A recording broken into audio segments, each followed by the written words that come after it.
صبح کو خوش آمدید کہہ سکتی ہوں۔ میں نے خاموشی سے حامی بھر لی۔ چند دن بعد نکاح کی سادہ سی تقریب ہوئی۔ گواہوں کی موجودگی میں ایک نئے رشتے کی بنیاد رکھی گئی۔ میرے نئے شوہر فہیم صاحب واقعی سادہ مزاج اور باوقار شخص ہیں۔ ان کے لہجے میں نرمی اور نگاہوں میں عزت۔ نکاح کو گزرے کچھ ہفتے ہوئے تھے، مگر اسی وقت جیسے آہستہ آہستہ میرے دل کے زخموں پر مرہم گرنے لگا تھا۔ نئی زندگی، نیا گھر، نئے چہرے، سب کچھ بدلا سا تھا، لیکن اس تبدیلی میں ایک عجیب سا سکون بھی تھا۔ فہیم صاحب میرے شوہر ایک سلجھے ہوئے نرم دل انسان ثابت ہوئے۔ ان کے لہجے میں کبھی سختی نہیں تھی اور ان کی موجودگی میں ایک عجیب سا تحفظ محسوس ہوتا تھا۔ وہ مجھ سے کبھی میرے ماضی کے بارے میں نہیں پوچھتے، نہ ہی کبھی میرے زخموں کو چیرتے تھے۔ بس وہ چاہتے تھے کہ میں خود کو سنبھالوں، نئے سرے سے جیوں۔ ان کے 3 بچے جنہیں میں ابتدا میں ہی اجنبی سمجھتی تھی، اب آہستہ آہستہ میری زندگی کا حصہ بننے لگے۔ سب سے چھوٹی بچی زونی روز رات کو آ کر میری گود میں بیٹھ جاتی ہے اور کہتی ہے، امی آپ کی گود بہت گرم ہے، مجھے نیند آتی ہے۔ یہاں میرے دل میں وہ جذبہ جو کبھی ایک بچہ نہ ہونے کے سبب ادھورا رہ گیا تھا، اب مکمل ہونے لگا تھا۔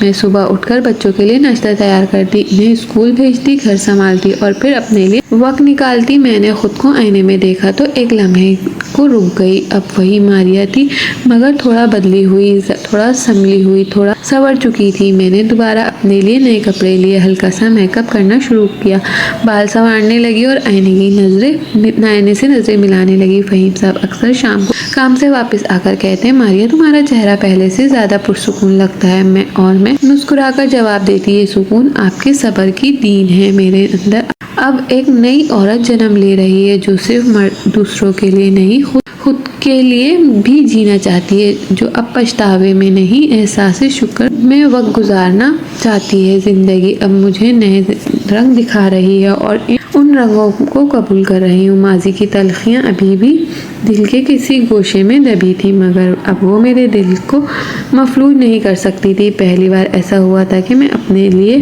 بھی مسکرا دی تھی، اور یہی مسکراہٹ میری زندگی کا آغاز تھی، مگر قسمت کا کھیل ابھی ختم نہیں ہوا تھا۔ ایک صبح میں باورچی خانے میں کھڑی ان کے لنچ باکس تیار کر رہی تھی کہ فون کی گھنٹی بجی۔ ایک مانوس نمبر تھا، سابقہ شوہر کی بہن سائمہ۔ دل نے ایک لمحے کو دھڑکنا چھوڑ دیا۔ میں نے دھیرے سے فون اٹھایا۔ السلام علیکم سائمہ، خیریت؟ فون کے اس پر خاموشی تھی، پھر ایک ہچکی بھری آواز میں آئی، ماریا وہ نہیں رہا۔ کون؟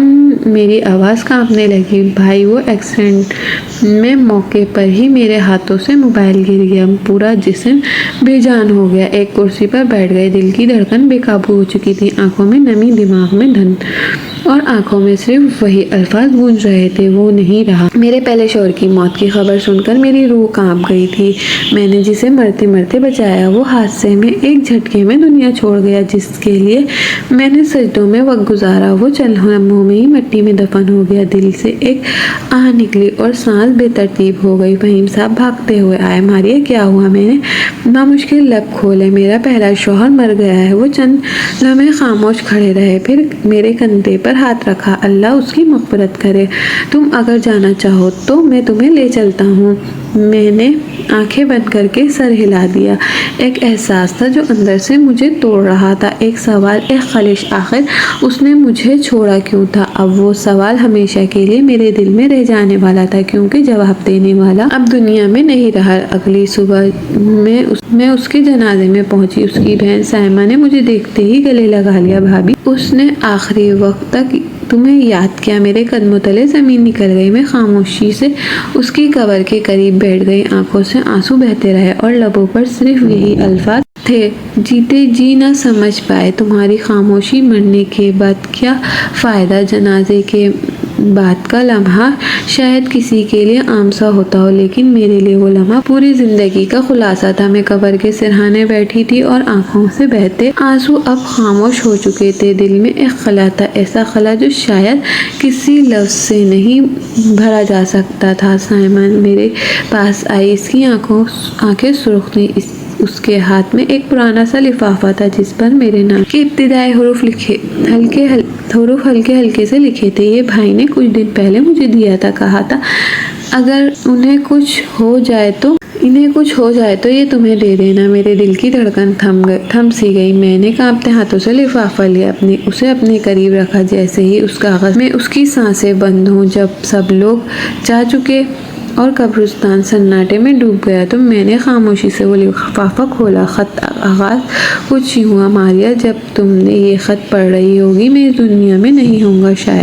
تمہیں شاید لگتا ہوگا کہ میں نے تمہیں دھوکہ دیا ہے، بے وفائی دی ہے، لیکن حقیقت کچھ اور تھی، ایک ایسی سچائی جو میں تمہیں بتا کر تمہیں مزید توڑنا نہیں چاہتا تھا۔ میرے ہاتھ لرزنے لگے، دل جیسے ہر الفاظ کے ساتھ دھڑکنا بھول گیا۔ ماریا، عمرے کے دوران جس رات تم نے وہ خواب دیکھا تھا جس میں نے طلاق کی آواز سنی تھی، اسی رات میں نے بھی ایک خواب دیکھا تھا۔ خواب میں دیکھا کہ میری زندگی کے صرف چند مہینے باقی ہیں، میری موت کا وقت مقرر ہو چکا ہے۔ ڈاکٹر نے تو کہا تھا کہ میں بچ گیا ہوں، لیکن دل جانتا تھا کہ یہ صحت عارضی ہے۔ میری آنکھوں سے آنسو بہنے لگے۔ وہی خواب، وہی آواز اب حقیقت بن کر میرے سامنے کھڑی تھی۔ میں جانتا تھا کہ تم مجھ سے اتنی محبت کرتی ہو کہ میری موت کے بعد ساری زندگی میری یاد میں گزار دو گی، اور میں یہ نہیں چاہتا میں چاہتا تھا کہ تم آگے بڑھو، خوش رہو، ماں بنو اور ایک مکمل زندگی جیو۔ اس لیے میں نے تمہیں طلاق دی تھی تاکہ تمہاری زندگی ایک بند دروازے میں قید نہ رہے۔ ماریا، میری زندگی کی سب سے بڑی دعا تم تھی، اور میں تمہیں آزاد کر کے خود کو رب کے حوالے کر گیا۔ خط ختم ہوا، لیکن میرے اندر ایک خاموشی چیخ پڑی۔ میں نے وہ خط سینے سے لگایا اور پھوٹ پھوٹ کر رو پڑی۔ اب سب کچھ سمجھ آ چکا تھا، وہ خاموش طلاق وغیرہ متوقع فیصلہ، وہ عجب سی دوری، سب محبت کا روپ تھا۔ ایسی محبت جو خود کو فنا کر کے دوسرے کو زندہ کر دیتی ہے۔ میں نے اس کی قبر کی مٹی کو چھوا۔ معاف کر دو مجھے، تمہیں سمجھے بغیر تم پر شک کیا۔ تم چلے جاؤ، لیکن تم نے مجھے زندگی دے دی۔ اب میرے اندر صرف شکر تھا، اور اس محبت کا عکس جو الفاظ سے نہیں قربانی سے ثابت ہوتی ہے۔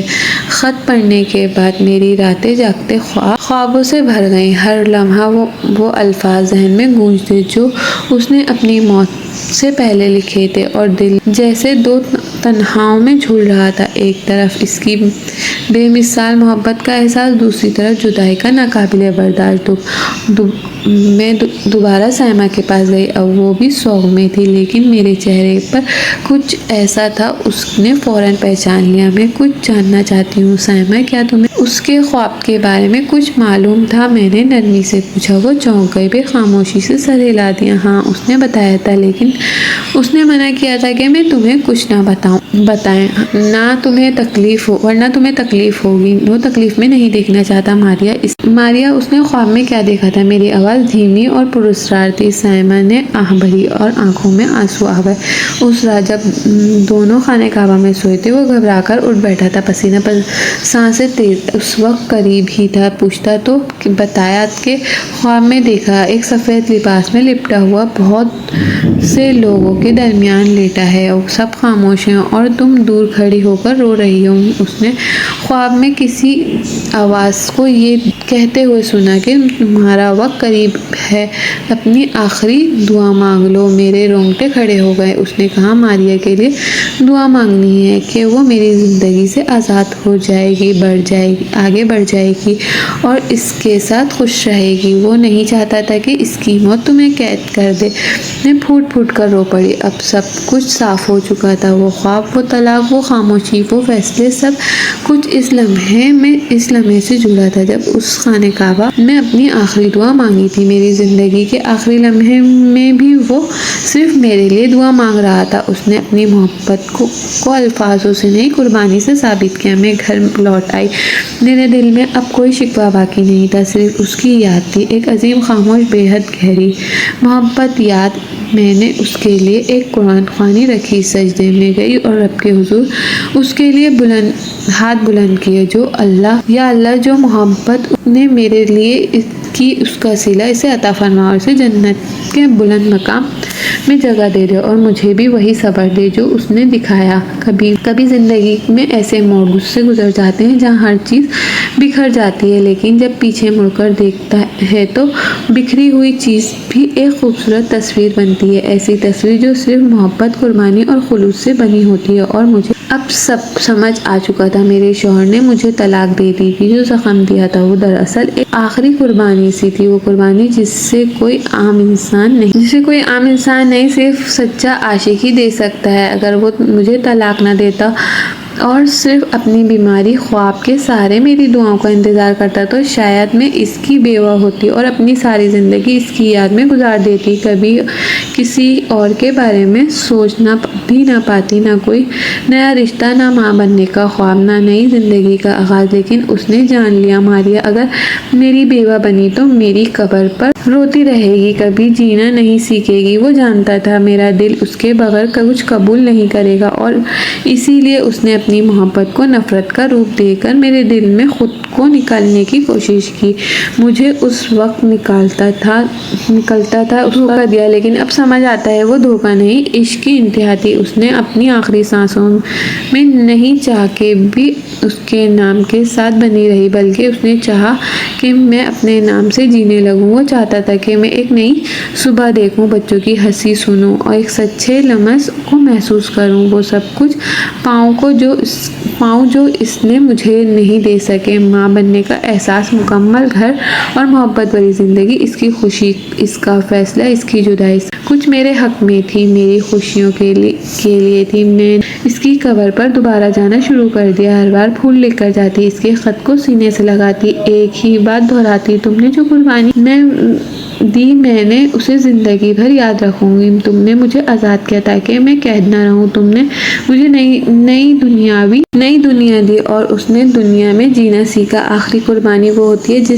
جب انسان اپنے پیار کو چھوڑ دے صرف اس کے لیے وہ خوش رہے۔ میرا شوہر وہ قربانی دے چکا تھا، اب میں اس کی دی گئی آزادی میں جینے لگی تھی، دل میں اس کی محبت کے ساتھ، مگر زندگی کی طرف دیکھتے ہوئے۔ اور اب ایک نیا دروازہ کھلنے والا تھا۔ صبح کی روشنی جب کمرے کی کھڑکی سے اندر جھانکا تو میں اپنے ہاتھوں میں ایک ننھا سا وجود محسوس کیا، نرم، گرم اور مکمل۔ وہ میری بیٹی تھی، میری زندگی کا سب سے حسین تحفہ، سب سے قیمتی انعام۔ میں نے اس کی پیشانی کو چوما اور بے اختیار آنکھیں بند کر کے رب کا شکر ادا کیا، اللہ تو نے مجھے وہ خوشی دی جس کا تصور بھی کبھی نہ تھا۔ فہیم صاحب کی آنکھوں میں بھی خوشی کے آنسو تھے۔ بچوں نے اپنے چھوٹی بہن کے لیے کھلونے لانے کی ضد شروع کر دی، گھر خوشیوں سے بھر گیا، میرا دل سکون سے لبریز ہو چکا تھا۔ میں نے ماضی کی ساری تکالیف کو ایک طرف رکھا اور سوچا جس میں نے خانہ کعبہ کے سائے میں گڑ گڑا کر مانگا تھا، رب نے اس کا انعام آج دے دیا ہے۔ میری زندگی کا وہ باب جو جدائی، قربانی اور خاموشی سے بھرا تھا، آج ایک نئے صفحے میں تبدیل ہو چکا تھا،